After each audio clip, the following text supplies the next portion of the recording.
సినిమాయి నమః. నేను mister B. నా మాట సూటిగా ఉంటది, మ్యాటర్ క్లియర్ గా ఉంటుంది. మీరు చూస్తున్నారు మిస్టర్ బి ఛానల్. ఈ వీడియోలో మనం మాట్లాడుకుందాం రాజు వెట్స్ రాంబాయ్ ఈ సినిమాకి సంబంధించిన రివ్యూ. ఓటీటీలో కంటెంట్ ని క్రియేట్ చేయడానికి సంబంధించి, థియేటర్స్ కి మంచి ఎంటర్టైన్మెంట్ ని తీసుకురావడానికి సంబంధించి ఒక మంచి బ్రాండ్ అయిపోయింది ఈటీవీ విన్. ఆ బ్రాండ్ వాల్యూ లిటిల్ హార్ట్స్ తో గట్టిగా పెరిగింది. ఇప్పుడు ఈ రాజు వెట్స్ రాంబాయ్ ఈ సినిమా కూడా థియేట్రికల్ రన్ తో మంచి ఫలితం చూసింది అంటే ఈటీవీ విన్ ఓ కొత్త శకాన్ని ప్రారంభించినట్టే అవుతుంది. మరి మాట్లాడుకుందాం ఈ రాజు వెట్స్ రాంబాయ్ సినిమాలో ఉన్న విశేషాల గురించి మన సమీక్షలో. కథ విషయానికి వస్తే ఈ సినిమా ట్రైలర్ చూస్తే కథ ఏమిటి అనేది స్పష్టంగా అర్థమైపోద్ది. రాజు రాంబాయ్ వీళ్ళిద్దరి మధ్యన జరిగిన ప్రేమ కథ ఈ సినిమా అని స్పష్టంగానే అర్థమైపోద్ది. పోతే ప్రతి ప్రేమ కథలోనూ ఏదో ఒక సమస్య ఉంటుంది. ఈ ప్రేమ కథలో కూడా ఒక సమస్య ఉంది. దాన్ని కూడా ట్రైలర్ లో చూపెట్టారు. Heroine father Venkanna. ఎప్పుడు కూడా ఈ ప్రేమ కథను గొప్పగా మార్చేది ఆ ప్రేమ కథకు వచ్చే సమస్య. ఎవరు ఊహించని సమస్య రాజు రాంబాయ్ ప్రేమ కథలో క్రియేట్ అయింది. అది ఎందుకు అలా జరిగింది అన్న విషయం మాత్రం అందరినీ డిస్టర్బ్ చేస్తుంది. దాని గురించిన క్వశ్చన్స్ సమాధానాలు లేకుండా అలాగే మిగిలిపోతాయి. ఏం జరిగింది ఈ రాజు రాంబాయ్ ప్రేమ కథలో అన్నది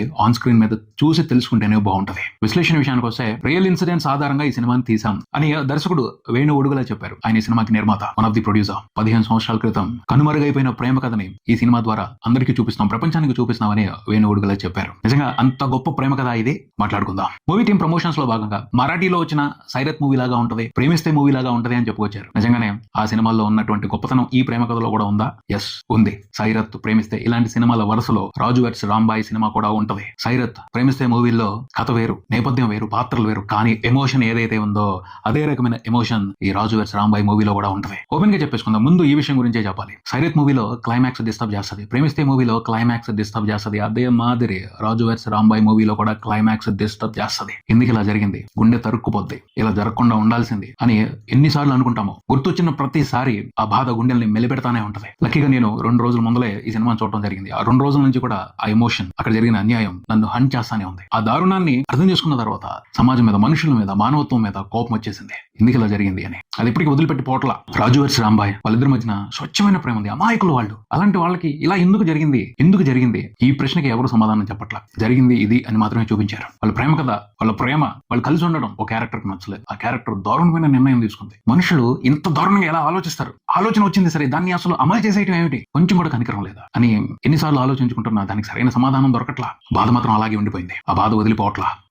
పాపం రాజు రాంబాయ్ అన్న ఫీలింగ్ చాలా స్ట్రాంగ్ గా వెంటాడుతుంది. నిజంగా ఒక మంచి ఎమోషనల్ సినిమా ఇది. ఇందులో ఉన్న ఎమోషన్, ఇందులో ఉన్న దారుణం, జరిగిన అన్యాయం ఎవరిని వదిలిపెట్టదు, ప్రతి ఒక్కరిని హంట్ చేస్తుంది. చాలా బాగా తీశారు, బాగా కన్వే చేశారు. ఇది సినిమా, ఇందులో డ్రామా ఇలాగే ఉంటుంది. దీన్ని ఎక్స్పీరియన్స్ వరకు మాత్రమే తీసుకుని మర్చిపోదాం అని అనిపించదు. ఎందుకంటే ఇది నిజంగా జరిగిన కథ. నిజంగా ఇలా జరిగిందా అని తలుచుకున్నప్పుడు మనసంతా కలిసి వేసినట్టు అయిపోతుంది. ప్రతి సినిమాకి ఇలాంటి ఫీలింగ్ రాదు. మంచిగా చెప్పిన సినిమాకే, బాగా ఇంట్రెస్టింగ్ గా కథని నడిపించి మంచి ఎక్స్పీరియన్స్ ఇచ్చిన సినిమాలకి ఇలాంటి ఫీలింగ్ వస్తుంది. నేను ఒరిజినల్ గా ఫీల్ అయిందే చెప్తున్నాను. ఈ సినిమా చాలా రోజుల తర్వాత నాకు ఒక థ్రిల్లింగ్ ఎక్స్పీరియన్స్ ఇచ్చింది. డిస్టర్బ్డ్ థ్రిల్లింగ్ ఎక్స్పీరియన్స్ ఇచ్చింది. నాకు తెలిసి ప్రతి ఒక్కరు ఇలాగే ఫీల్ అవుతారు ఈ సినిమా చూసినప్పుడు. చాలా మటుకు సినిమాటిక్ గా క్యాలిక్యులేషన్స్ వేసుకుని చూసుకునే వాళ్ళు అక్కడక్కడ కొన్ని పొరపాట్లు, తప్పులు పట్టుకోవచ్చు, కానీ సినిమాగా చూసేవాళ్ళు మాత్రం ఇందులో ఉన్న ఎమోషన్ తో చాలా స్ట్రాంగ్ గా కనెక్ట్ అవుతారు. నిజంగా అమాయకులబ్బా రాజు రాంబాయ్. వాళ్ళిద్దరు ప్రేమ కదా ఎంత ముచ్చటగా ఉంటుందో. నేచురల్ గా వాళ్ళ మధ్యన ప్రేమ క్రియేట్ అవుతుంది. వాళ్ళిద్దరి మధ్యన ప్రేమ క్రియేట్ అయ్యే ప్రాసెస్ ని ఎంతో సహజంగా డిజైన్ చేశారు. అంటే ఈ సినిమా దర్శకుడు సాయిలు తను చూసిన మనుషుల్ని, తను చూసిన పరిస్థితుల్ని బాగా అవగాహన చేసుకుని దాన్ని కథగా రాసి ఈ సినిమాగా తీశారు. అందుకనే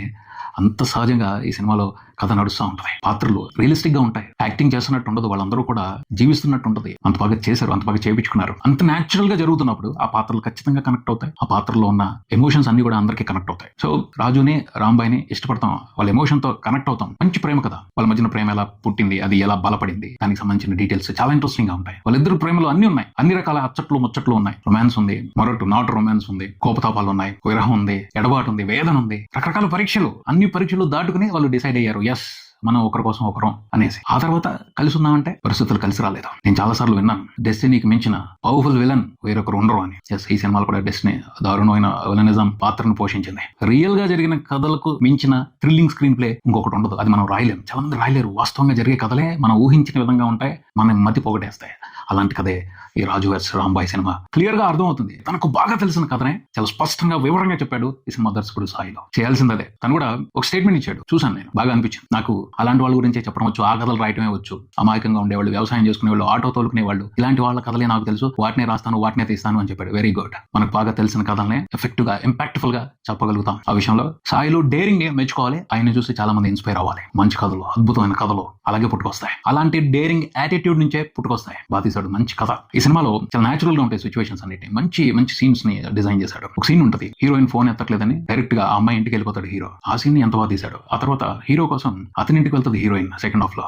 ఆ సీన్ సూపర్ ఉంటుంది. హీరోయిన్ కి వేరే అతనితో పెళ్లి నిర్ణయం చేస్తాడు వాళ్ళ తండ్రి. ఆ పెళ్లి చూపుని డిస్టర్బ్ చేయడానికి వస్తాడు హీరో. ఆ సిచ్యువేషన్ ఎంత న్యాచురల్ గా ఉంటుందో ఎక్సలెంట్ ఉంటుంది. ఇలా చాలా సిచ్యువేషన్స్ ఉన్నాయి. అలాగే మంచి పాత్రలు, స్ట్రాంగ్ క్యారెక్టర్స్, వాటికి తగ్గట్టు బ్యూటిఫుల్ ఆర్టిస్టులు ఉన్నారు. అందరూ కూడా వండర్ఫుల్ గా చేశారు ఈ సినిమాలో పర్ఫార్మెన్స్ అని చెప్పాలి. అఖిల్ రాజ్ చాలా బాగా చేశాడు, రాజుగా గుర్తుండిపోతాడు. ఇక రాంబాయి పాత్ర గురించి ఎంత చెప్పినా తక్కువే. ఆ అమ్మాయి ఎంత సహజంగా నటించిందంటే మెస్మరైజ్ అయిపోతాం. ఆ అమ్మాయి అమాయకత్వానికి, ఆ అమ్మాయి భయానికి, ఆ అమ్మాయి పిరికితనానికి, ప్రతి విషయానికి కనెక్ట్ అవుతాం. చాలా న్యాచురల్ గా యాక్ట్ చేసింది. ప్రతి ఎమోషన్ ని బ్యూటిఫుల్ గా కన్వే చేసింది తన పర్ఫార్మెన్స్ తో. ఒక పక్కన హీరో కొడతా ఉంటాడు, ఒక పక్కన హీరోయిన్ తండ్రి కొడతా ఉంటాడు. వాళ్ళిద్దరి మధ్యన నలిగిపోతా ఉంటుంది. ఆ వేదనను కూడా తన పర్ఫార్మెన్స్ తో సూపర్ గా ఎక్స్ప్రెస్ చేసింది. వాళ్ళ నాన్న కొట్టేటప్పుడు తప్పించుకోలేదు, అమ్మని సాయం అడుగుతా ఉంటది. ఆ సిచ్యువేషన్ లో ఆ అమ్మాయి performance excellent, wonderful. Best actress గా ఎన్ని అవార్డులు ఇచ్చినా తక్కువే. ఆ అమ్మాయికి అంత బాగా చేసింది.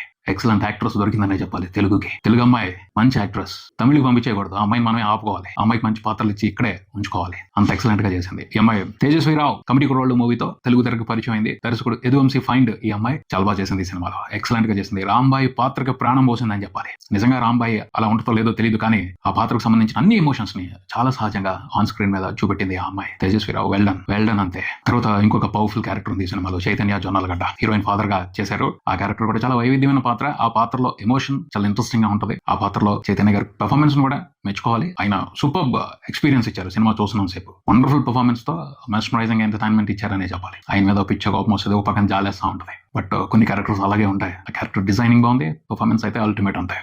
మొత్తంగా చెప్పేది ఒకటే, ఇది చాలా మంచి సినిమా, అందులో అనుమానమే లేదు. కాకపోతే ప్రతి సినిమాలోనూ కొన్ని మిస్టేక్లు ఖచ్చితంగా ఉంటాయి. అన్ని సినిమాలకి వాటిని చూసి వాటిని ఎత్తి చూపించి సినిమాని తక్కువ చేసే ప్రయత్నం చేయకూడదు. కొన్ని సినిమాలు చిన్న విషయాల మూలంగా తక్కువైపోవు, వాటి విలువను కోల్పోవు, వాటి స్థాయి కిందకి దిగదు. ఆ విషయాన్ని అర్థం చేసుకోవాలి. చాలా తక్కువ చోట్ల మాత్రమే చిన్న మిస్టేక్లు కనపడతాయి. మాక్సిమం ఫ్లో బాగుంటుంది. ఇంట్రెస్టింగ్ గా కథను ఫాలో అవుతాం. క్లైమాక్స్ సర్ప్రైజ్ చేస్తుంది, డిస్టర్బ్ చేస్తుంది. ఈ కథలో కొన్ని విషయాలు ఉన్నాయి, అంటే న్యాచురల్ గా జరిగిన విషయాలు. ఆ క్యారెక్టర్స్ ని ఒరిజినల్ గా అలాగే స్క్రీన్ మీదకి తీసుకొచ్చారు దర్శకుడు. అవి కొంతమందికి నచ్చకపోవచ్చు. నచ్చకపోయినా చేసేది ఏమి లేదు, రియాలిటీ అది. వాస్తవాన్ని అంగీకరించాలి. కొన్ని అబ్జెక్ట్ చేసే అంశాలు ఉన్నాయి, వాటిని పాయింట్అవుట్ చేస్తారు కొంతమంది. అలా పాయింట్అవుట్ చేసినా ఈ సినిమా వాల్యూ అయితే తగ్గదు. ఆ విషయాలకు సంబంధించి మూవీ టీం కూడా పాజిటివ్ గానే రెస్పాండ్ అయితే బాగుంటుంది అని నా ఉద్దేశం. పడుచుకోకూడదు. ఖచ్చితంగా కొన్ని విషయాలు ఉన్నాయి, వాటి గురించి రైజ్ చేస్తారు. హీరోయిన్ ని అలా డీల్ చేయడం ఏంటి, అదేం ప్రేమ అని కొంతమంది అబ్జెక్ట్ చేసే అవకాశం ఉంది. వాటిని పట్టుకోకూడదు. ఎందుకంటే వాస్తవంలో మనుషులు మనకు నచ్చినట్టు ఉండరు, పుస్తకాల్లో చెప్పినట్టు ఉండరు, రూల్స్ పాటిస్తూ క్వాలిటీగా ఉండరు. వాళ్ళకి ఏం తెలుసు అదే చేస్తారు. బట్ అలా కొంచెం మొండిగా ఉన్న వాళ్ళలో ప్రేమ ఉంటుంది, స్వచ్ఛత ఉంటుంది. అది అర్థం చేసుకోవాలి. అది అర్థం చేసుకోకపోతే